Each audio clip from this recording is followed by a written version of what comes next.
Foreign ownership of ag land, been an issue for a long time, traces back to origins of the U.S., in fact. Today, 14 states specifically forbid or at least limit non-resident corporations from acquiring interest in agricultural land within their state. Roger McEowen, Washburn School of Law, joining us here as he does each week, a further look at this. Roger, good to see you, and looking forward to visiting about this. This issue has been getting a lot of attention recently, although these states have instituted restrictions. Each state has taken its own approach. Can you expand on that state by state?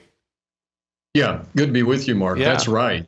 There are about 14 states that specifically limit non-resident aliens or forbid non-resident aliens and foreign businesses and corporations and foreign governments from acquiring or owning an interest in agricultural land within their state. Now, each state has its own method for coming up with that restriction. They have their own approach. There's no uniform approach, but the most significant restrictions, I would say, are kind of in the center part of the country, right in that breadbasket part of the United States.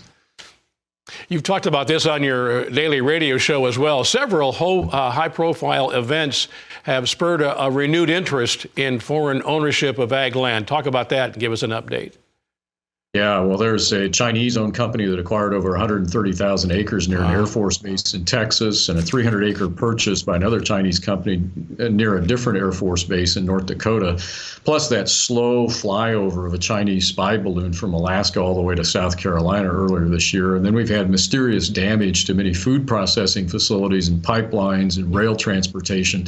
That's all contributed to the growing interest in national security and restrictions of ownership of U.S. farm and ranch land by our known adversaries. Yeah.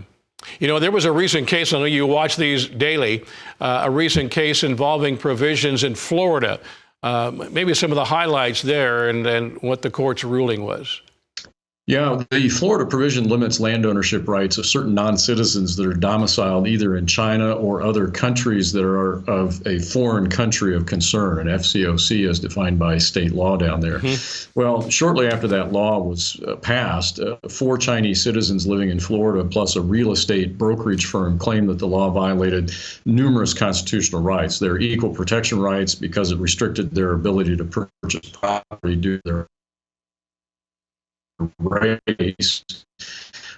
They also claimed the law violated the Due Process Clause, the Supremacy Clause of the Constitution, and the Fair Housing Act.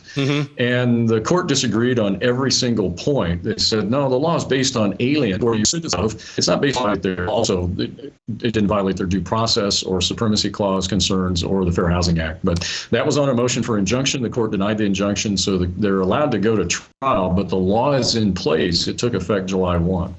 Real quick here, Roger. So what's the big takeaway for our farmers and ranchers tuning in here today on this issue? Well, this is going to continue to be a big issue for state legislatures in the coming sessions across the country. And the control of food supply in the United States is vital to the country. You know, Thomas Jefferson pointed out many years ago that it matters who owns the land, and that couldn't be more true today. Thank you. Roger McEowen, Washburn School of Law. Thanks for joining us. He does each and every Monday.